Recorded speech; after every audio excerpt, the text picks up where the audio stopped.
పరమాత్మని కూడా అడిగే దృష్టి ఆయనకి లేదు, ఇచ్చేవాడిని కూడా ఇవ్వమని అడిగే దృష్టి లేదండి. అందుకని పరమాత్మ ఆయనకు పూజ చేశాడు.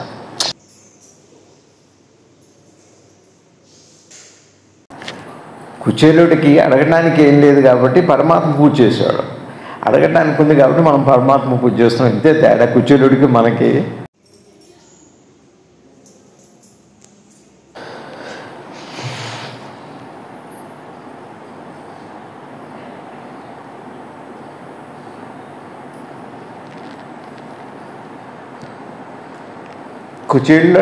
కుచేలుడు లాంటి దరిద్రం మనకొద్దు, కానీ కుచేలు లాంటి మనసు కనిపిస్తుంది.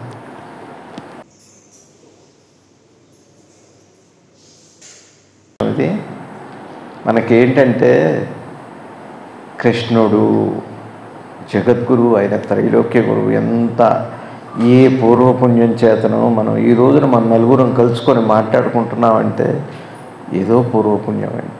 ఎప్పుడు చేసుకున్నామో తెలియదు, కానీ ఇట్లా కూర్చొని మాట్లాడుకోలేము మనం. మీరు నమ్మినా నమ్మకపోయినా ఇది సత్యం. ఏదో అదృష్టం, ఏ పూర్వపుణ్యమో, ఏ జన్మలో ఎప్పుడేం పుణ్యం చేసుకున్నామో ఆయన.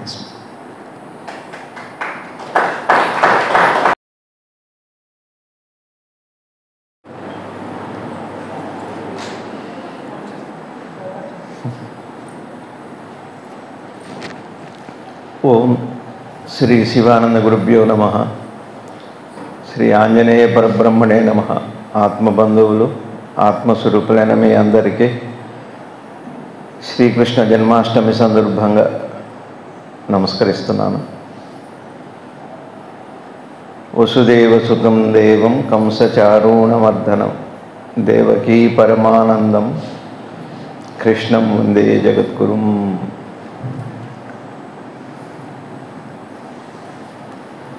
అందులో దేవకీ పరమానందం, పరమాత్మకి ఈ ధ్యాన శ్లోకంలో ఆనంద స్వరూపుడు పరమాత్మ. అట్లాంటి కృష్ణ పరమాత్మకి నమస్కరిస్తున్నాం. అట్లాంటి జగద్గురువుకి. కృష్ణుడు ఎవరు అంటే పుట్టుక నుంచి మరణించేంత వరకు మనందరం కోరుకునే సంతోషంగా ఉండేవాడే పరమాత్మ, కృష్ణ పరమాత్మ. మీరు పుట్టగానే మీ తల్లిదండ్రులకు ఎంతో ఇష్టం, ఆనందంగా ఉంటుంది.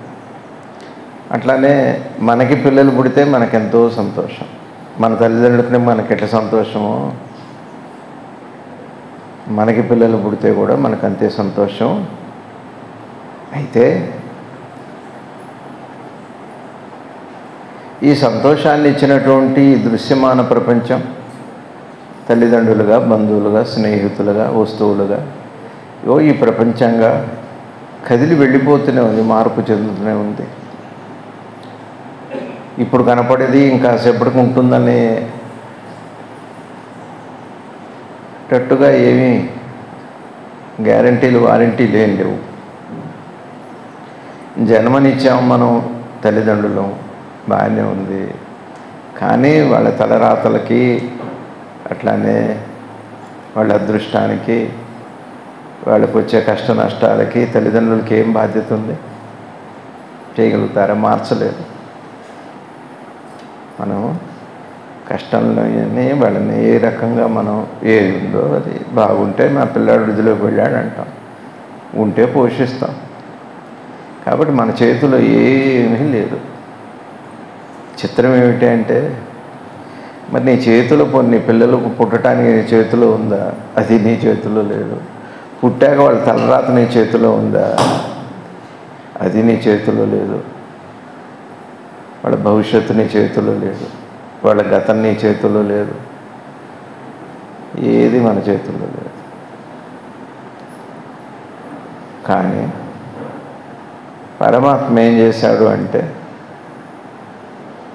ఆయనే మనకు అందించాడు సంతానంగా ఇంత జగత్తు. భారతదేశంలో 1947 స్వాతంత్రానికి పూర్వం సుమారుగా 30 కోట్ల మంది జనాభా ఉంటే ఇప్పుడు 150 కోట్ల మంది జనాభా అయిపోయారు.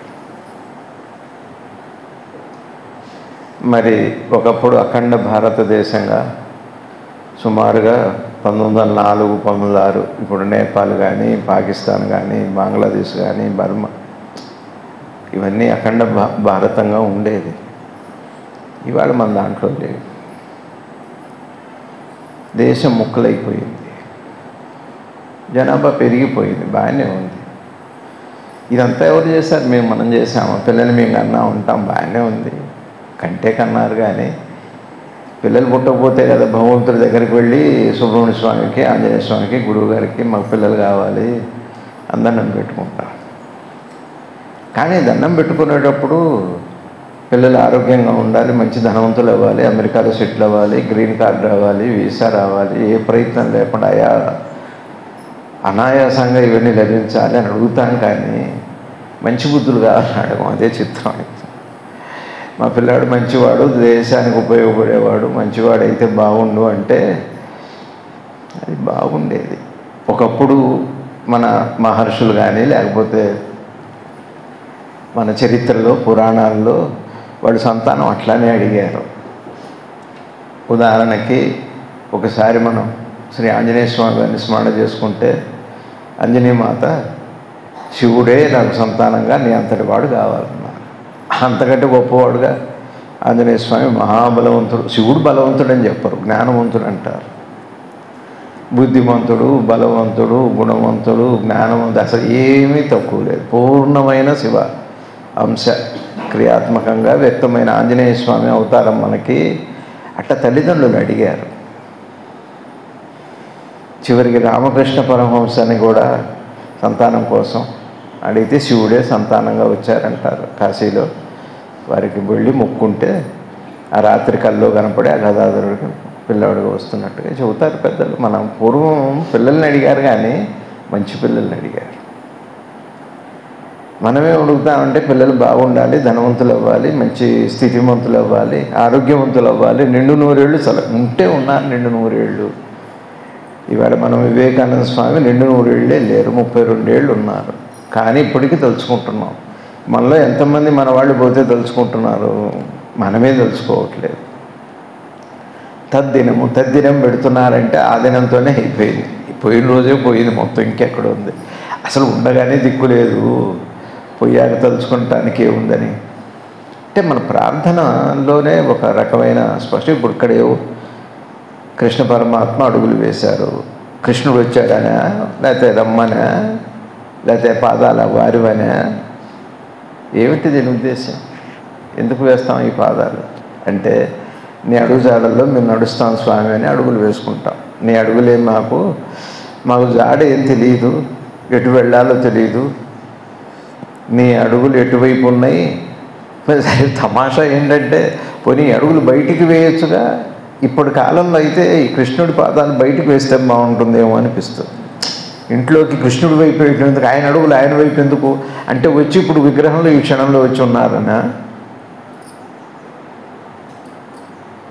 మనం మనసుకు శుద్ధిగా లేకపోతే ఈ అడుగులు బయటికి వేస్తే దానికి ఒక అర్థం, పరమార్థం ఉంది. వెళ్ళిపోయాడు, ఆయనకి వెళ్ళాడు.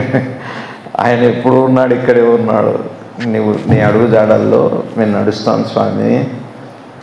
చిన్న బుల్లి పాదాలు అయినా పాదాలు ఇంత పాదాలు వేస్తారా? ఇంత చంటివాడి పాదాలు వేస్తారు. అంటే చంటివాడైనా అంత గొప్పవాడు, అట్లాంటి సంతానం కావాలి. వస్తే పుడితే కృష్ణుడు లాంటి వాడు పుట్టాలి, గురువుగారు లాంటి వాడు పుట్టాలి. సంతానం ఎందుకు ఉట్టిగా ఉండి ఏం చేస్తారు? అదైతే ఎంత షుగర్ వస్తుంది, అంత బీపీ వస్తుంది మహా అయితే.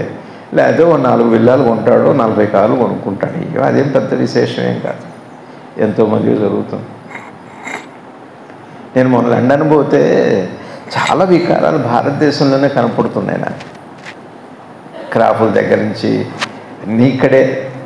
అక్కడ వాళ్ళు ఎట్టున్నారో మొదటి జట్నే ఉన్నారండి. సహజంగా న్యాచురల్గా ఉన్నారు. మన వాళ్ళే అనుకరణ ఎక్కువైపోయింది భారతదేశంలో. అది ఒక పెద్ద పెను ప్రమాదంగా మారింది. అయితే ఇందాక మీరు కృష్ణ స్వామి పూజ చేసేటప్పుడు అష్టోత్తరం చదివేటప్పుడు విన్నారో వినలేదు, వినే ఉంటారు. లేదా భక్తి పారవశ్యంలో తెలియకపోవచ్చు, అది వేరే విషయం. కానీ జగద్గురువే నమః అని ఒక నామం వచ్చింది. ఏంటి జగద్గురు అంటే ఏంటి? అంటే కృష్ణుడు ఒక్కడేనా జగద్గురువు, ఇంకెవరు లేరా? మరి శివయేవో గురువు అన్నారు, మరి కృష్ణుడేమో జగద్గురువు అన్నారు. ఎందుకు జగద్గురువు కృష్ణుడు?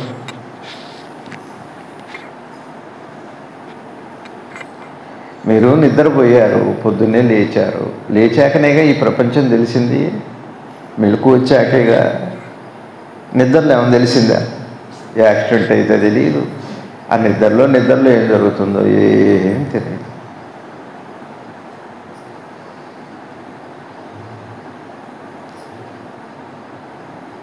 ఇప్పుడు మనం చేసే పూజలు ఎట్లాంటివి అంటే నిద్రపోయేవాడికి జోలపాడుతున్నట్టుగా ఉంది.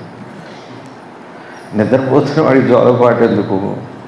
పాడితే లేస్తారు అవసరంగా, ఆ సౌండ్కి లేస్తారు. మరి పొద్దున్నే లేవగానే జగత్తు మీకు ఎరుకలోకి వచ్చింది కదా. ఏ మహత్శక్తి వల్ల మీకు ఈ ప్రపంచం ఎరుకలోకి వచ్చిందో ఆ ఎరుక శక్తిని గురువు అన్నారు పెద్దలు. జ్ఞానులు ఏమన్నారంటే దాన్ని గురువు అన్నారు. గురువు అంటే గ్రహించడానికి వీలైనటువంటి ఒక శక్తి అనుకోండి, పోని ఎనర్జీ, ఒక శక్తి. ఇప్పుడు నేను మీ అందరికీ నేను తెలుస్తున్నాను, ఆ మాట మీకు వినపడుతుంది. ఏ శక్తి వల్ల నేను మీకు కనపడుతున్నా, ఏ శక్తి వల్ల నా మాట మీకు వినపడుతుంది, దాన్ని మనం వర్ణించలేము. ఏ శక్తి వల్ల నేను సమస్తాన్ని గ్రహించగలుగుతున్నానో, ఈ సమస్త విశ్వాన్ని, ఈ సమస్త జగత్తుని గ్రహిస్తున్నాను, ఆ గ్రహింపుకి గురువు అని పేరు. అది జగద్గురువు, అది కృష్ణుడు. అంటే కృష్ణుడు జగద్గురువు అంటే ఆ కృష్ణ పరమాత్మ మరి ఇప్పుడు లేడుగా. పోనీ ఆ కాలం వాళ్ళక, లేదా ఒక కాలం నాటికి చెందిన వాళ్ళ. మరి ఇప్పుడైతే ఒప్పుకోరు కదా, ఈ కాలానికంటే వాళ్ళు లేరు కదా. మెలకు అనే ఎరుక ఈ సృష్టి ఆరంభం నుంచి అంతమయ్యేంత వరకు సృష్టి స్థితి లయల్లో ఉన్న ఎరుక ఎంతకాలం ఉంటుందో జగద్గురువు కూడా అంతకాలం ఉంటాడు. ఆ పరమాత్మ అంతకాలము ఉంటాడు. ఆయన కృష్ణుడు. అంటే అదే ఆనందం. మీ పిల్లలు మీకు రావాలంటే మీరేం చేయట్లేదు, మీకు పిల్లల్ని ఇచ్చి ఆనందపరుస్తున్నాడు. పెళ్లి చేసి ఆనందపరుస్తున్నాడు. ఆర్థిక ఇబ్బందులు ఉంటే, ఆర్థిక ఇబ్బందులు చిత్రం ఏమిటంటే, పొద్దునే గుర్తొచ్చింది, కుచేల చరిత్ర తీసుకుంటే అష్టదరిద్రంలో ఉన్నారు ఆయన. పాపం వెళ్ళట్లేదు, ఆహారం లేదు, కడు బీదరికం. పాపం కృష్ణ పరమాత్మ వారు కలిసి చదువుకున్నారు చిన్నతనంలో, వాళ్ళు క్లాస్మేట్స్. మనకి తెలుగులో చెబితే సరిగా అర్థం కాదు. బాల్యమిత్రులు అంటే అర్థం ఏంటండి, ఏదో ఓడు వాడారు, అదేంటి ఓడు వారు, ఏం ఓడు కాదు, అది క్లాస్మేట్స్ అండి. ఇప్పుడు అర్థమే, ఇప్పుడు వెళ్ళండి. ఎన్ని ఇంగ్లీష్ నాకు రావాలిగా, మీకు చెప్పాలన్నా నాకు రావాలిగా. సరే, అప్పుడు భార్య చెప్పింది, మీ మిత్రుడు రాజు కదా, మహానుభావుడు, సాక్షాత్తు నారాయణ స్వరూపం, నారాయణ స్వరూపం మహాలక్ష్మితో సమేతంగా అక్కడ మొదల్లో ఉన్నారు కదా ద్వారకలో, పోయి సహాయం అడగొచ్చు కదా అన్నారు. సహాయం అడగొచ్చు కదా అంటే ఆయనకు అసలు బీదరికం గురించి స్పృహ లేదు. ఉంది అంతే, అది సహజమైన యోగ జీవనం. అది బీదరికం ఉంది, ఉంటే తిన్నారు, వెళ్తున్నాడు అడగటానికి, పెడితే తీసుకొచ్చి ఇంటికి తీసుకొస్తున్నాడు, లేకపోతే లేదు. భార్య మరి పిల్లలు ఉన్నారు, పిల్లలు గంపడంత పిల్లలు ఉన్నారు. సరే, భార్య అడిగింది కదా, అయినా అయిష్టంగానే, అయిష్టత అంటే లేదు, కష్టంగా ఉంది, లోపల అడిగే ఉద్దేశం లేదు, ఆ దృష్టి లేదు. సరే వెళతాలే పిల్లల కోసం, భార్య కోసం అని చెప్పని, వాడి ఒట్టిగా ఏం వెళ్తాం, బాల్యమిత్రుడు కదా, ఏమైనా ఉందా తీసుకెళ్ళటానికి అని అడిగాడు. అంటే ఇంత వెతికితే బాగా ఎప్పుడో పాత అటుకులు బాగా ముక్కిపోయేవంత బాగలేదు. సరే తీసుకురా అన్నాడు. కట్టి దాన్ని మూట కడదామంటే కండువ చిరుగులు, చినిగిపోయిన కండువ పంచ, ఎట్లనో మూట కట్టుకొని అన్ని అటుకులు వెళ్ళారు. కృష్ణ పరమాత్మ దగ్గరికి వెళ్ళగానే కృష్ణ పరమాత్మ వారిని లోపలికి వెళ్ళి ఎదురు వెళ్ళి ఆహ్వానం చేసి వారి సింహాసనం మీదనే కూర్చోబెట్టుకొని, బాల్య స్నేహితుడు, అది స్నేహం అంటే. పరమాత్మేనండి నిజమైన స్నేహితుడు మనకి. గురువు నిజమైన స్నేహితుడు, ఇంకెవరు లేరు స్నేహితుడు. ఆయన కూడా స్నేహధర్మంగా ఉట్టిగట్టి వెళ్తాం, మనం వెళ్తాం, ఊపుకుంటూ వెళ్తాం. అందరూ నేను అది చేశా, ఇది చేశా, చేసిన వాడిని మర్చిపోయాం, చేస్తున్నామని గుర్తుపెట్టు. నువ్వే పరమాత్మగా అహంకారం. సరే వెళ్ళి కూర్చోబెట్టారు, పాదాలకి నీళ్లు తెమ్మన్నారు, కాళ్ళు. అది ఎన్టీ రామారావు గారి సినిమా ఒకటి ఉంది, అది ఏం సినిమానో నాకు తెలియదు కానీ చాలా బాగుంటుంది ఆ సినిమా. అప్పుడు పాదాలు కడిగి పాద పూజ చేసుకొని స్నేహితుడికి, ఎవరు నారాయణమూర్తి, చేసి వింజామల్లు వీచుకుంటూ కాళ్ళు నొక్కుంటూ వింజామల్లు వీచి, ఏంటి మిత్రమా ఎందుకు వచ్చావు ఇక్కడికి అని అడిగాడు. ఏం చెప్పట్లే, ఆయన మాట రావట్లే. బీదరికంతో మాట కాదు, మనమే దుఃఖంతో మాట రాదు. ఆయనకి లోపల కష్టం కానీ ఇది లేదు, మాటే లేదు. ఏమడుగుతారు? అది సరే కానీ నాకేమైనా తింటానికి తెచ్చావా? ఏదో తెచ్చినట్టున్నావి అంటే వెనక పెట్టుకున్నాడు. ఆ మూట చినిగిపోయిన గుడ్డ. సరే అట్లా తీసుకొని ఒక పిడికడు తిన్నాను, రెండో పిడికడు తిన్నాడు. అక్కడ మారిపోతుంది అక్కడ వ్యవస్థ అంతా. ఒక్క పిడికడు తినేటప్పటికీ బోళ్ళన్నీ అసలు ఇల్లే మారిపోయింది, మహాప్రసాదం అయిపోయింది. రెండో పిడికడికి అష్టలక్ష్ములు వచ్చినాయి ఆ తల్లి. మూడో పిడికి ఇంకా నాలుగో దినం ఇంకా చాలు, ఇంకేమి ఇస్తారు? ఇక మీరు ఇస్తే ఇక వైకుంఠాన్నే వారికి ఇవ్వాలి, ఇంకేం లేదు, ఆగండి ఆగండి. అందుకని భార్య పక్కన కంట్రోల్ చేయాలి. మంచి భార్య ఏం చేస్తుంది అంటే, ఎక్కడ అదే సినిమా డైలాగు పవన్ కళ్యాణ్ గారికి ఎక్కడ వంగాలో ఎక్కడ లొంగాలో ఏదో ఉంది ఆ డైలాగు. అంటే భార్య ఉంటే మంచిదండి దేనికైనా. జ్ఞానానికి కూడా భార్య ఉండాల్సిందే, తప్పదు. అహంకార నాశనానికి పరమాత్మ అందించిన ఒక అద్భుతమైన వరమనండి, లేకపోతే ఒక అద్భుతమైనటువంటి గిఫ్ట్. ఇంగ్లీష్లో గిఫ్ట్ అంటారు, ఏదో జ్ఞాపిక భార్య. అంత విశేషమైన పరమాత్మ మనకి ఎందుకు ఇచ్చాడంటే, భార్య అహంకారం పుట్టడానికి భార్య కారణం, పూర్తిగా అహంకారం లవలేశం కూడా పోవటానికి కూడా భార్య కారణం. ఇది మీకు తెలియాలి, సత్యం ఇది, సత్యం అది. భార్య అంత గొప్పది. అయితే నేను భార్యనండి, అందంగా ఉన్నాను, 6 అడుగులు ఉంటే ఉన్నావు, 6 అడుగులు ఉంటే ఉన్నావు, తెల్లగా ఉంటే ఉన్నావు, అది పాయింట్ కాదు. భార్య ప్రకృతి యొక్క ప్రకృతి. భార్య అంటే, స్త్రీ అంటే ప్రకృతి. ప్రకృతి లక్షణం ఏంటంటే తన వైపు తిప్పుకొని తనలో ఏది నిబిడీకృతమై ఉందో పరమాత్మతత్వాన్ని చూపెడుతుంది. భార్య కూడా అదే చేస్తుంది. తల్లి జన్మనిస్తుంది, భార్య జన్మని పోగొడుతుంది అర్థం చేసుకుంటే. అట్లాంటి సంసారం కావాలి. అట్లాంటిది మన భారతీయ సంప్రదాయం. మరి కృష్ణ పరమాత్మ అది. అప్పుడు ఆయనకి ఐశ్వర్యం పెరిగింది. ఎందుకు ఆ మిత్రుడికి అంత పాదపూజ చేశాడు పరమాత్మ? ఎందుకు ఆయనకి సేవ చేశారు? ఎందుకు ఆయనకు అంత వరాలు ఇచ్చారు?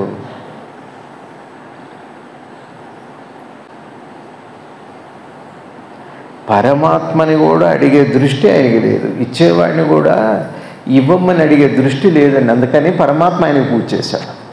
మనం పరమాత్మకి ఎందుకు పూజ చేస్తున్నా అంటే ఇవ్వమని. కృష్ణాష్టమో, శివరాత్రో, వినాయక చవితో, దసరానో ఏదో ఒకటి అడుగుతుంది. అసలు మనం అడగటానికి కొంత ప్రతి పండగకి ఏదో ఒకటి ఉంటుంది రెడీగా అడగటానికి. ఈ సంవత్సరానికి ఉద్యోగం, ఈ సంవత్సరానికి పెళ్ళి, ఈ సంవత్సరానికి పిల్లలు, ఈ పండగకి అది, ఆ పండగకి. అసలు పండగలు చాలట్లా మనకి. 360 రోజులు పండగ అయితే రోజు ఏదో ఒకటి చేస్తే అడగటానికేగా. నేను విమర్శించట్లే. కుచేలుడికి అడగడానికి ఏం లేదు కాబట్టి పరమాత్మ పూజ చేశాడు. అడగటానికి ఉంది కాబట్టి మనం పరమాత్మ పూజ చేస్తున్నాం. ఇంతే తేడా కుచేలుడికి మనకి, అంతే తేడా. అట్లా ఆయనకి అష్టైశ్వర్యాలు ప్రసాదించిన పరమాత్మ నీ పాదాలు నీ అడుగుజాడల్లో నడుస్తాం. ఒక్కటే చెబుతా ఇవాళ. ఇది మనకేంటంటే కృష్ణుడు జగద్గురు, ఆయన త్రైలోక్య గురువు. ఎంత ఏ పూర్వపుణ్యం చేతనో మనం ఈ రోజున మన నలుగురం కలుసుకొని మాట్లాడుకుంటున్నామంటే ఏదో పూర్వపుణ్యం అండి. ఎప్పుడు చేసుకున్నామో తెలియదు, కానీ ఇట్లా కూర్చొని మాట్లాడుకోలేము మనం. మీరు నమ్మినా నమ్మకపోయినా ఇది సత్యం. ఏదో అదృష్టం, ఏ పూర్వపుణ్యమో, ఏ జన్మలో ఎప్పుడు ఏం పుణ్యం చేసుకున్నామో ఆయన. అందుకని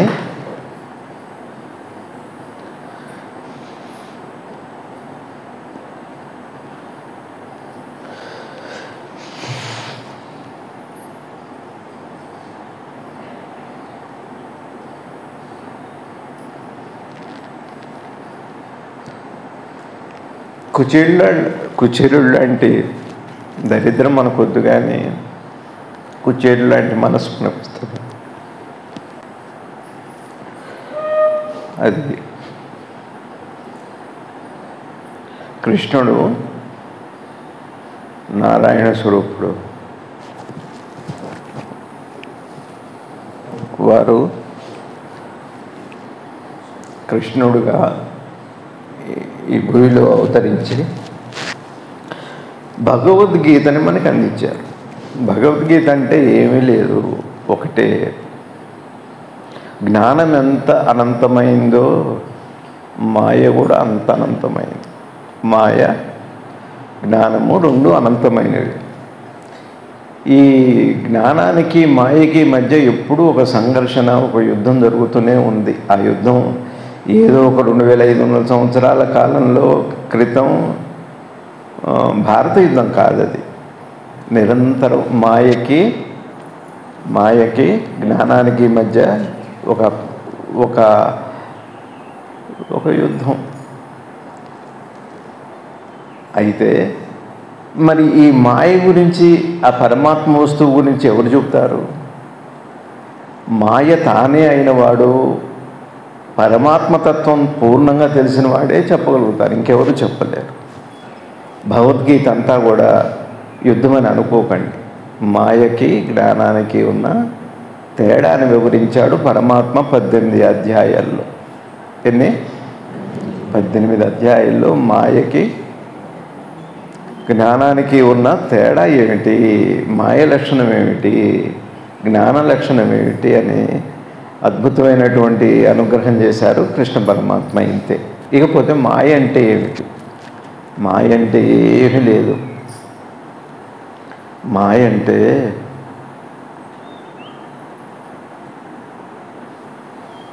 దేన్నైనా పదే పదే జ్ఞాపకం తెచ్చుకుంటాం అనుకోండి, అది సంతోషమో దుఃఖమో, అదే మాయ.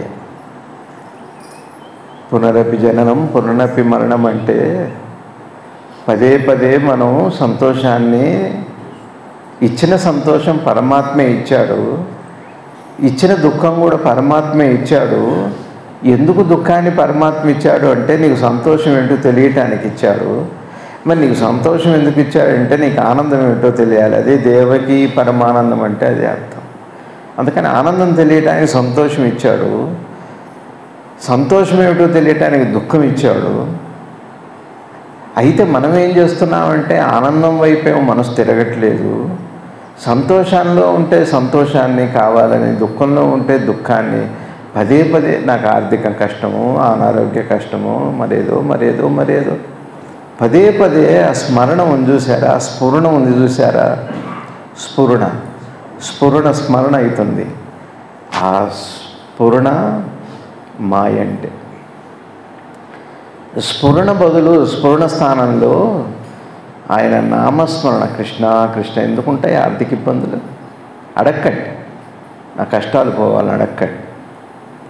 ఆయన తెలుసు నీ కష్టాలు. నువ్వు అడగకపోతే నీకు అన్నీ ఇస్తాడు, అడిగితే అడిగిందే ఇస్తాడు. మనకి అడిగేటప్పుడు అడిగేది కష్టం, మనకు వచ్చే కష్టం తెలియదు, పోయిన కష్టం గుర్తుండదు. అదేగా కృతజ్ఞత లేకపోవటం. వచ్చే కష్టం తెలియదు, పోయిన కష్టానికి మనకి సంబంధం లేదు. తెలియనివి రెండూ తెలియనివే. అందుకనే అట్లాంటి పవిత్రమైన మహానామాలు. జగద్గురువు అంటే నాకు పుట్టుక ఇచ్చావు, ఈ ప్రపంచంతో సంబంధం ఇచ్చావు, ఇంతమందితో నాకు పరిచయం చేసావు మహానుభావ, నీ స్మరణే చాలు నాకు అని అనుకొని ఏం అడగకండి. కుచ్చేలులాగా మనం అడగకపోతే మనసు అడగకపోతే ఏమవుతుందండి? అడిగితేనే చెట్లకు పళ్ళు వచ్చినాయా? అడిగితేనే పక్షులకు ఆహారం దొరికిందా? అడిగితేనే పక్షులకి నీళ్లు ఉన్నాయా? ఎంత ఈ అనంతమైన ప్రపంచం. నాకు పొద్దునే నిన్నో అనిపించింది, అసలు పరమాత్మ ఏం చేస్తుంటాడు అని. సపోజ్ ఏదైనా చేస్తున్నారు అనుకోండి, మీరు ఆ పనిలోనే ఉంటారు, ఇంకో పని చేయలేరు. రెండు పనులు ఎలా చేస్తారు? కూరలు తరగటం, కూర చేయటం కుదురుతుందా? ఏదో ఒకటి ఆపి ఒకటి చేయాలి. ఏ పని చేయకపోవటం వల్ల పరమాత్మ ఇన్ని పనులు జరుగుతున్నాయి. ఈ విశ్వం అనేటువంటి సమస్త భువన భాండాల్లో కూడా ఎవరికి ఏది అందాలో, ఏది అందించాలో ఒక్క క్షణం ఆలస్యం కాకుండా, ఇంత పెసిరంత లోపం లేకుండా ఇంత కార్యం ఎందుకు జరుగుతుందంటే మరి ఏం చేయకపోవటం వల్ల. ఆయన ఊరుకుంటే అన్ని పనులు అయితే, ఆయన కల్పించుకుంటే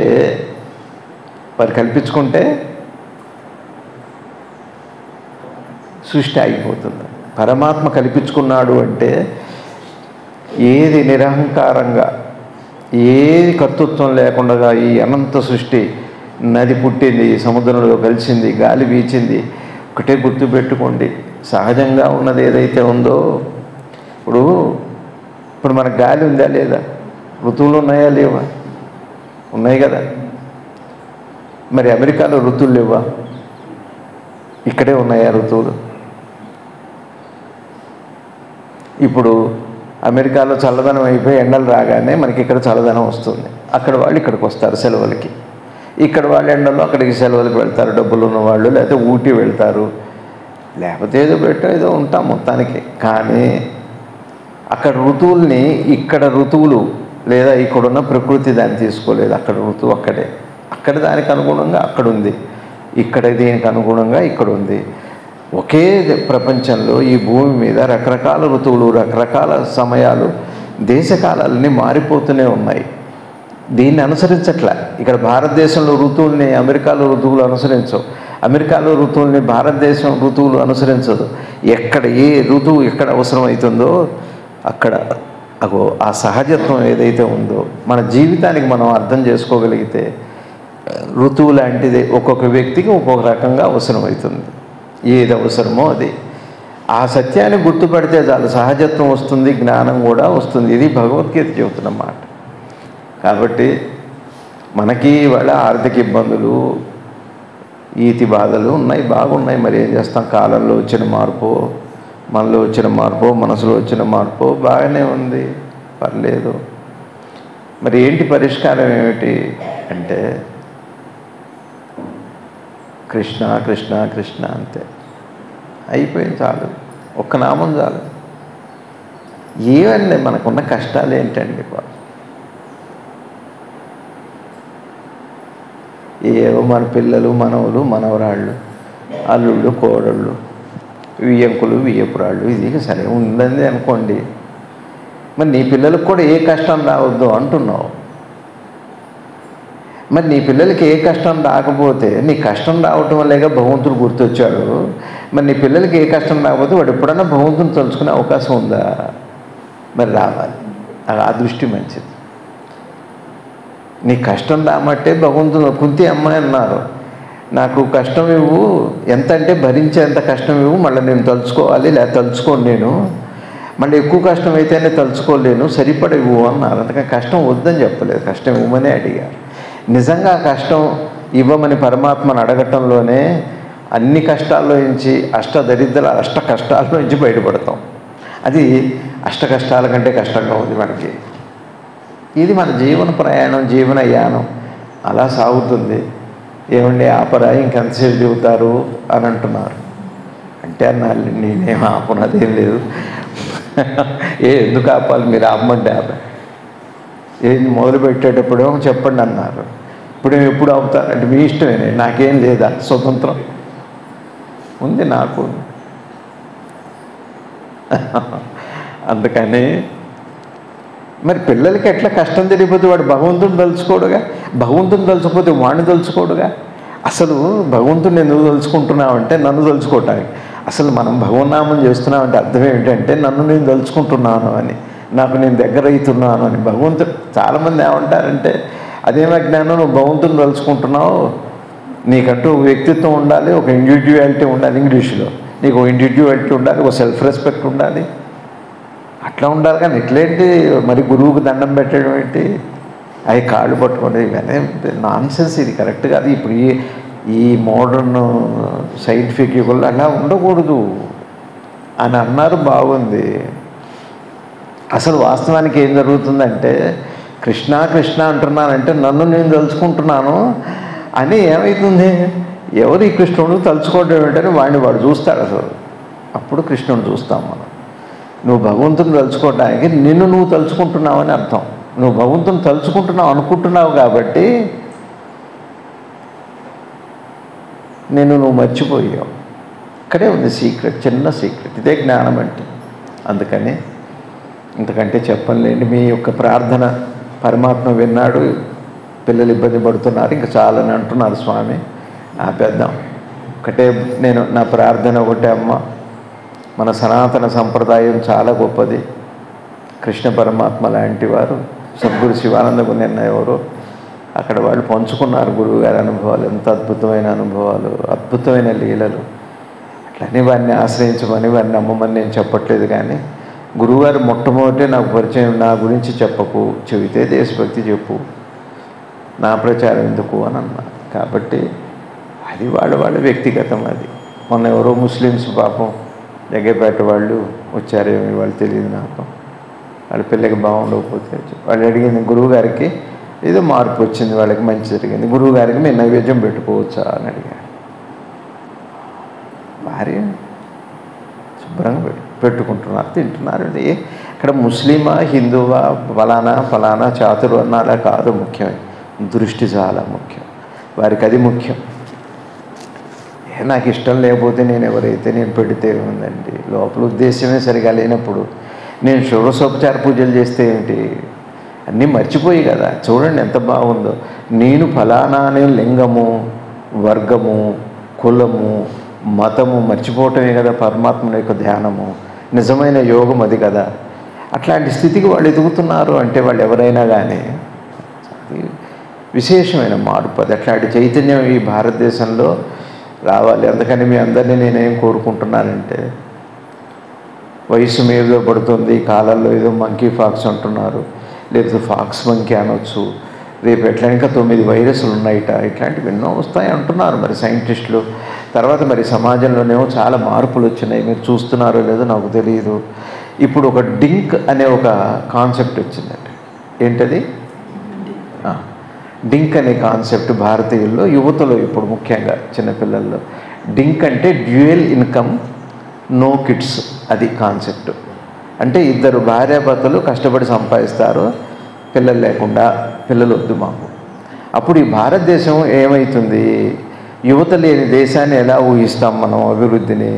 ముసలివాళ్ళు పెరిగిపోతారు. ఇప్పటికి లండన్లో అదే జరుగుతుంది, చాలా దేశాల్లో అలా జరుగుతుంది. యువత లేకుండా ఏం చేస్తారు?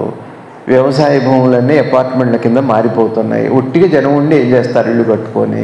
వ్యవసాయం ఉందా? పథకాల మీద ఎంతకాలం ఉంటాం మనం? ఆశలతో ఎన్నాళ్ళు బతుకుతాం మనం? కుచేలుడు అన్ని కష్టాల్లోనే పరమాత్మని ఏం అడగలేదు. అన్నీ బాగున్నా కూడా, ఓపిక ఉంటే కూడా ఏదో కరువు అండి వచ్చిందని అంటున్నాం. మరి కరువు అలా ఉంది. కరువు అంటే ఏం లేదు, ఉండి దాని వైపు చూడకపోవటమే. అసంతృప్తే కరువు. కరువు లేదు. ఈశ్వరుడి సృష్టిలో కరువు లేనే లేదు, అసంతృప్తే కరువు. అట్లా ఈ డింక్ అనేది వచ్చిందట. మీకు వచ్చి తెలిసిందో తెలియలేదు. చూడండి, అవన్నీ చూడాలి. మరి తెలియకపోతే ఎట్లా? రేపు పిల్లలు మీ పిల్లలే రేపు పెళ్లి చేసుకుంటారు. ఇద్దరు చచ్చేట్లు లక్షలు సంపాదించి తల్లిదండ్రులను ఎప్పుడు వదిలిపెడతాం, అది వేరే విషయం. ఎప్పుడైనా పోయేవాళ్ళే మీరు తల్లిదండ్రులు. మీరు రేపు పోయేవాళ్ళే కదండి, మీకేం భవిష్యత్తు? వీళ్ళు పోయేవాళ్ళు కాదా? అది చూడరు, తెలియదు మనకి. సరే అవుతుంది, పిల్లలు వద్దట వాళ్ళకి. ఇద్దరు ఆ డబ్బులతో విదేశాలు వెళ్తారట, ఊటీ వెళ్తారు, కేరళ బీచ్లు వెళ్తారు, అన్ని దేశాలు తిరిగి వస్తారు. పిల్లల్ని ఎవరో పని వాళ్ళకు ఉంటే, ఒకవేళ ఉంటే పని వాళ్ళకి అప్పచెబుతారు. డబ్బులు ఉన్నాయి, వాళ్ళే చూసుకుంటారు. మనమేం పిల్లల్ని ఏమి, వాళ్ళు పెరుగుతారే, పెరగట్లా. ఇందాక ఒక వీడియో చూశాను నేను. ఎవరో మా తల్లి రామనామం చేస్తుంది, రామ రామ అని అందరూ భజన చేస్తున్నారు. ఇంతలోనే ఒక వానరం వచ్చారు. అది చూడండి, అది దాని సంతోషం, ఆనందం రామనామానికి. రామ రామ అంటుంటే అబ్బా, ఆ వానరం మెత్తి ముద్దు పెట్టుకొని చివరిలో భజన చేస్తున్నది. ఇంట్లో పిల్లవాడు కనుక తెలుసో తెలియకో రామ అంటే నోరు మొయ్, ఏమిటా మాటలు పొద్దున్నే, ఈ వయసులో ఏమిటి రామ ఏంటి, ఈ వయసులో కృష్ణ ఏమిటి, చార్మినో ఇంకేదైనా అనుకోవచ్చు, చార్మి అనుకోవచ్చు, అనుష్క అనుకోవచ్చు, ఇట్లాంటివి బాగుంటాయి. వీడియో గేమ్స్, ఆరోగ్యం బాగుంటుంది, చక్కగా వ్యాయామం ఉంటుంది. రామ ఈ వయసులో భగవద్గీత శ్లోకాలు ఇవి మంచిది కాదు, మీ భవిష్యత్తు ఆగమైపో. ఏ డింకు మంచిది, వాళ్ళు ఇటు తయారవుతున్నారు. నేటి యువతరం ఎటుపోతుంది, పిల్లలకి చెప్పరా, మనం ఎలా ఉంటే వాళ్ళు అలా ఉంటారు. మనమే నేర్పకపోతే వాళ్ళకి ఎలా వస్తుందండి? గురువుగారికి నువ్వు దండం పెట్టను, నువ్వు పెడితే వాళ్ళు పెడతారు. ఎందుకు పెట్టారు వాళ్ళు? నువ్వు పెట్టవు, వాళ్ళు పెట్టాలి. ఎవరికి గురువుగారు? వాడికా నీకా? మనం చేసే పిల్లల బర్త్డే లాంటిదే, వాడికి తెలియదు. మన డబ్బులు, వైభవం, కీర్తి, ప్రతిదీ వైభవమే, ప్రతిదీ ఆర్భాటమే. దరిద్రం రాదు. మరి సద్వినియోగం కాకపోతే దరిద్రం రాదా? ఎటు వేస్తున్నాం అడుగులు? డ్రింక్ ఏమిటండి? ఏమైనా డ్రింక్ అది అయిపోయింది. మరి యువత అట్లా చూడట్లేదు, మనకు సంబంధం లేదు. భారతదేశం ఎటువైపు వెళ్తుందో మీరు చూడండి దయచేసి. ఈ సత్సంగాలు ఉంటాయి, ఇప్పుడేంటే నేను కాకపోతే ఎవరో కూడా చెబుతారు. రామపురం వాళ్ళైనా, ప్రసాద్ గారు అయినా చెబుతారు. ఎవరేం చెబుతారు? సత్సంగం. రూప గారు ఏం చెబుతారు? సత్సంగం కాదు మనకు కావాల్సింది. లోకం ఎటుపోతుంది, మన పిల్లలు ఎట్లున్నారు, వాళ్ళ బిహేవియర్ ఎలా ఉంది, కుటుంబ వ్యవస్థ ఎలా నాశనమైంది, వివాహ వ్యవస్థ ఎలా నాశనమైంది. ఏం చెప్పాను దాకా? వివాహ వ్యవస్థ అంటే భార్య అంటే తన వైపు తిప్పుకొని మళ్ళా తిరిగి రాని వైపు, మరో పరమాత్మ వైపు తిప్పేదే భార్య అంటే. అట్లాంటి హిందూ సనాతన సాంప్రదాయం చూడనిటిపోతుంది. పెళ్ళిళ్ళు ఆల్మోస్ట్ తగ్గిపోయినాయి. ఏదో లివింగ్ టుగెదర్ అంటున్నారు, కో లివింగ్ అంటున్నారు, కొత్త కల్చర్ వచ్చేసింది. దాంతోపాటు ఇప్పుడు డింక్ అని ఇంకోటి వచ్చింది. ఇట్లా రకరకాలుగా వస్తున్నాయి. ఇవన్నీ మనకు తెలియట్లేదు అనుకోండి. మన మనసే కానీ వాడి మనసు నా మనసు అనుకోవద్దు, నేను బాగున్నాను అనుకోవద్దు. నీ మనసు కూడా రేపు ఏదో ఒక వికారమైన చేష్టకు వెళ్తుంది, తప్పకుండా వెళ్తుంది. నీకు ఇవన్నీ తెలియాలి. ఇది భగవద్గీతకి మొదటి మెట్టు, చివరి పెట్టండి. పక్కవైపు చూడని భగవద్గీత ఏం భగవద్గీత? నేను భగవద్గీత వింటానండి, నేను సహస్రనామాలు చేసుకోండి, మంచిది. కానీ మనసు పోకడలు తెలియకపోతే, మనసునే నేను అన్నారు. ఇందాక మీరు అష్టోత్తరాలు విన్నారో లేదో, చాలా విషయాలు వచ్చినాయి అందులో. కాబట్టి మీ అందరికీ ఒకటే కోరుకుంటున్నా, ఇప్పుడు దాకా ఎలా ఉన్నామో మనకి తెలియదు. మీకు తెలిస్తే ఒక మంచి మాట ఎవరికైనా చెప్పండి. తప్పు చేస్తే ఇది తప్పు అని చెప్పండి. కోపాలు వచ్చినా సరే వారి ఏమైనా ఒక మాట చెప్పండి, వింటే వింటారు, లేకపోతే ఆ కర్మ ఎట్లా ఉంటే అటు జరుగుతుంది.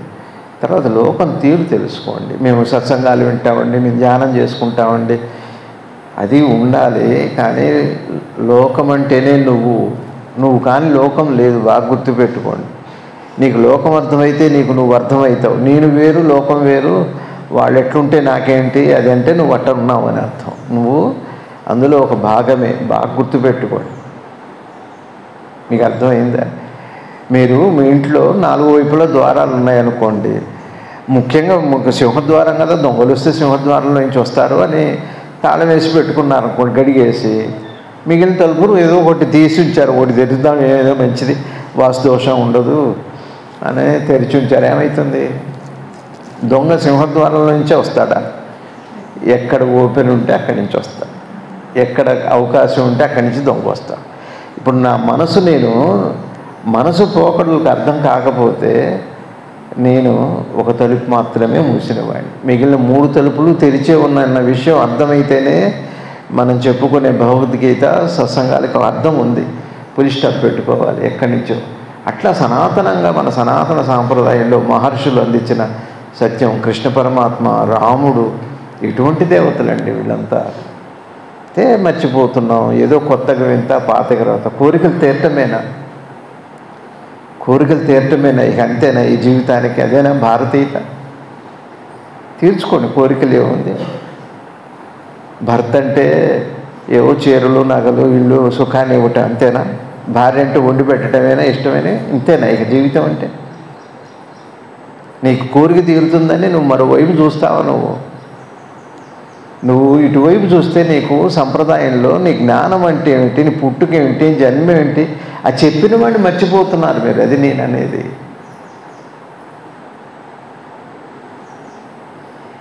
నేను పెద్ద స్టేట్ ఫస్ట్ గోల్డ్ మెడల్ అవ్వచ్చు కాక, నా ఇంటి పక్కనే ఉన్న శివాలయం ఒకటి ఉంది, ఆ శివాలయాన్ని మా తల్లిదండ్రులు కట్టించారు పూర్వీకులు అన్న విషయం తెలియలేదనుకోండి, మీ గోల్డ్ మెడల్ ఏం చేయాలి? గోడకి తగిలించుకోవాలంతే. గోల్డ్ మెడల్ ఏం చేసుకుంటాం? నీకేమీ తెలియదు లోకం, నీ పూర్వీకులు ఎవరో తెలియదు, నీ తల్లిదండ్రులు ఎవరో తెలియదు. వీళ్ళందరినీ సనాతనంగా ఒక మహానదిలాగా పుట్టి ఇంత దాకా వచ్చిన అందించిన పరమాత్మ స్వరూపాలు మనకు తెలియదు, ఆ గురువులు మనకు తెలియదు, ఆ ఋషులు తెలియదు. ఇవాళ గురు పౌర్ణమి అంటే మీకు తెలుసు, పండగ అంటే ఎటు వెళ్ళాలో తెలుసు. సనాతన సాంప్రదాయం లేదు మనకి. మరి ఏం చేస్తాం? మరి మనసు అట్లా ఉంది.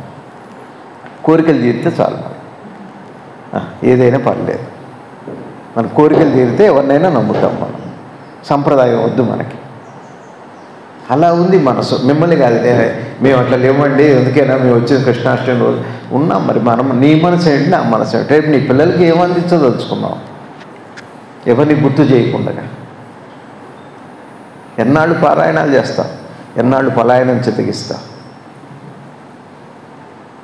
కృష్ణ పరమాత్మ అంత అనుగ్రహంతో మాయని జ్ఞానానికి ఉన్న తేడాని భగవద్గీత మొత్తం చెప్పారు, అక్షరం అక్షరం చక్కగా. అరటిపండు వచ్చి వెన్నపూసలాగా ఎంత తేలిగ్గా కరిగిపోతుంది. అంతెందుకు వెన్నపూస మీ చేతిలో పెట్టుకుంటే కూడా కరిగిపోతుంది. మీ వేడి చాలు దానికి, మన భక్తి చాలు జ్ఞానానికి. మాయకి జ్ఞానానికి ఉన్న తేడా మొత్తం భగవద్గీత అంతా అదే చెప్పుకుంటున్నాం మనం. అర్థం చేసుకోండి, సంప్రదాయాన్ని వదలకండి. పెద్దలు ఎవరన్నా చెబితే వినండి, కనీసం చిన్నవి అంత చేయలేనివి ఏం చెప్పలేరు. మన సంప్రదాయం కూడా మనం చేయలేని విషయాలు ఏం చెప్పలేరు. అందులో మూఢత్వం వచ్చి బ్రహ్మలో చదివేరు విషయం, అది అట్లా జటిలం చేసుకోవటం వేరు. కానీ మన సనాతన సాంప్రదాయంలో ఆ కృష్ణ అనండి, ఏం కష్టపడ్డారు ఇందులో? ఏమండి ఇందులో? పారాయణం చేయాలి 2 గంటలు, కృష్ణ అనుకోలేమా? పొద్దున్నే లేచి కృష్ణ ప్రేమగా రాడు. ఎందుకు రాడు? అందుకే వస్తూనే ఉంటాడు, ఆ పాదాలు ఉంటాయి అని. ఇప్పుడు ఇదంటే పోతుంది అనుకోండి, అసలు ఎందుకు మనమే వేస్తాం, పొద్దున్నే మనమే కడుగుతాం. ఆ కృష్ణుడు ఒక రోజు కూడా ఉండనే పాదాలు వేయడం కడగటం, పాదాలు కడగ. ఏమిటి నువ్వు వేసేది? ఎవరిని నమ్మంటున్నావు, ఎవరిని వెళ్ళమంటున్నావు? అంటే నువ్వు ఇక్కడ నుండి పో, మేము పాదాలు కడిగేస్తాం. ఎందుకంటే నువ్వు అనుసరించవు సంప్రదాయాన్ని. కృష్ణుడి పాదాలు ఎందుకు వేస్తున్నాం కృష్ణాష్టమికి అంటే, నా సంస్కృతి నా సంప్రదాయంలో గర్వంగా నేను ఆచరిస్తాను. అది విదేశస్తులు ఉన్నారండి, వాళ్ళ సంప్రదాయాల్లో చక్కగా. అందులో అది నీకు కల్చర్ అవ్వచ్చు కాకపోవచ్చు కాక అని వాళ్ళు అట్లనే ఉన్నారు. వాళ్ళు మొదటి నుంచి ఎట్లున్నారు అట్లనే ఉన్నారు. మన దగ్గర మన మనసుల్లో తేడాలు వచ్చినాయి, అవన్నీ మారాలి. మరి కృష్ణుడి పాదాలు ముచ్చటగా వేశారు, ఎవరు వేశారో తెలియదు, కానీ చాలా బాగా వేశారు, చాలా సంతోషం. మరి ఆ చిట్టి పాదాలు, అడుగు జాలల్లో చిట్టి పాదాలు ముద్దుగా ఉంటాయి. చిన్నపిల్లల పాదాలు తల్లి ముద్దు పెట్టుకుంటుంటుంది. ఆ బుగ్గ ఎంత ముద్దో తల్లికి, ఆ పాదం కూడా అంత ముద్దుగా ఉంటుంది. చిన్న పాదాలు, దానికి ఏదో ఒక బంగారం కడియం వేస్తారు. అమ్మాయి అయినా అబ్బాయి అయినా వాడు కాళ్ళు పైకి లేపుతాడు, ఆ తల్లి అట్లా పెట్టి ఆ కాసేపు మై మర్చిపోతుంది. నీకు పిల్లనిచ్చే ఆనందాన్ని ఇచ్చాడు, ఆ రూపాన్ని ఇచ్చే ఆనందాన్ని ఇచ్చాడు, ఆ పిల్ల నవ్వితే నీకు ఆనందాన్ని ఇచ్చాడు. ప్రతి క్షణం నీకు పరమాత్మ ఆనందం ఇద్దామని ఇంత సృష్టి చేస్తే ఆనందాన్ని మర్చిపోతున్నాం. చివరికి ఎదగానే ఇంకా పిల్లవాళ్ళు ఉన్న అందం ఎక్కడికి పోదు, కానీ దృష్టి మారిపోయింది. ఏటో డబ్బు, ఉద్యోగము కోరుకోవాలి. మనం మంచి సంతానమే కావాలి. మన సనాతన సాంప్రదాయంలో ఇప్పటిదాకా అలానే జరిగింది. పురాణ చరిత్రలన్నీ కూడా అలానే చెబుతున్నాయి. అట్లా కోరుకోకపోతే కృష్ణాష్టమి అందుకే చేసుకుందాం. మీ అందరికీ నమస్కారం. అందరికీ ఏమైనా పెట్టారో ప్రసాదాలు, మన మేనేజ్మెంట్ వాళ్ళు అడిగితే కోపడతారు కాబట్టి పెడితే తిందాం, ఒక ప్రయత్నం చేసుకొని వెళ్దాం. కొంచెం ఎక్కువసేపు చెప్పాను కానీ బాధగా ఉంది. మరి మారాలి, మార్పు రావాలి. పుట్టి కలిస్తే చెబుతుంటా, నేనేదో చెబుతా, మీరేదో వింటారు, అది ముఖ్యం కాదు. వినకపోతేనే బాధ అనిపిస్తుంది. చిన్న చిన్నవి కూడా చేయలేమా అండి? చిన్న చిన్నవి చేయలేమా? కృష్ణుడి పాదాలు చిన్న బుల్లి పాదాలు కదా, ఎంత ముద్దుగా ఉన్నాయి పాదాలు. ఈ వేసిన ముగ్గుతో వేసిన పాదమే అంత అందంగా ఉంటే ఆయన పాదాలు ఇంకెంత అందంగా ఉంటాయి. ఆయన్ని వదిలిపెట్టాం. ఏంది ఇందులో ఆయన ఇచ్చిన దాన్ని. ఇప్పుడు మీరు చూడండి, మీరు ఎవరింటికన్నా వెళ్తారనుకోండి, వాళ్ళు ఎంతో మీకు సహాయం చేసి ఉండొచ్చు, లేదా మీరు చేసి ఉండవచ్చు ఏదన్నా, కానీ వాళ్ళు అంత బొట్టు పెట్టి అంత చీర పెడితే ఇంపార్టెన్స్ దానికి వెళ్ళిపోతుంది.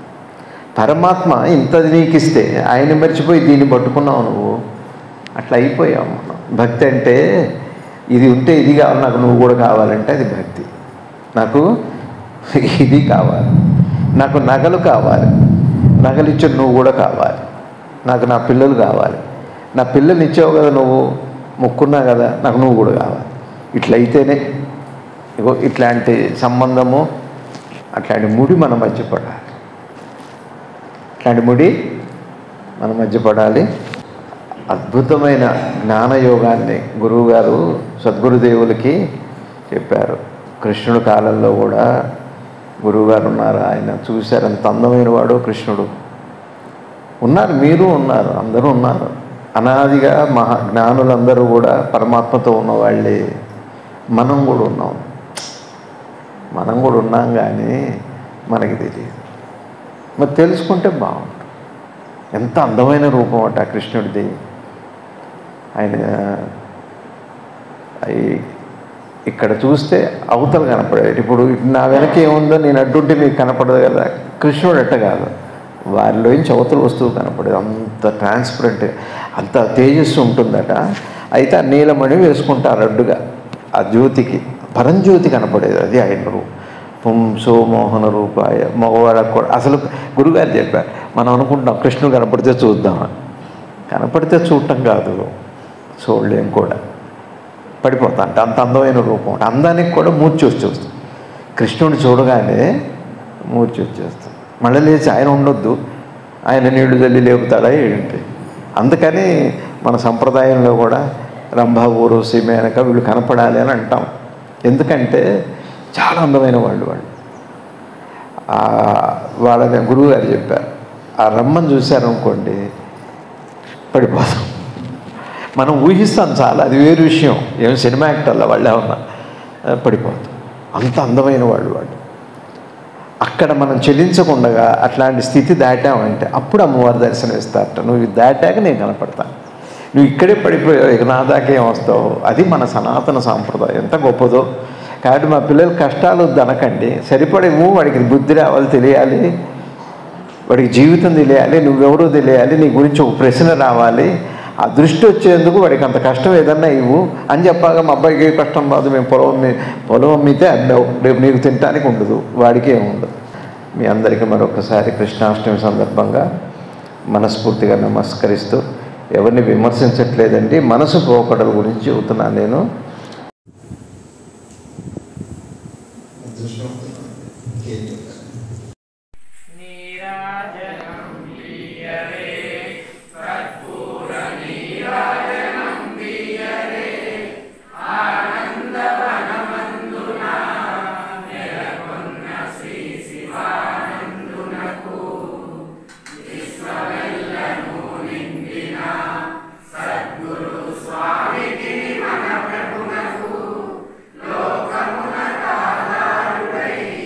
భక్తుల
పరమాత్మకు ఏడుకొండలవాడ వెంకటరమణ గోవింద గోవింద భారత్ మాతాకి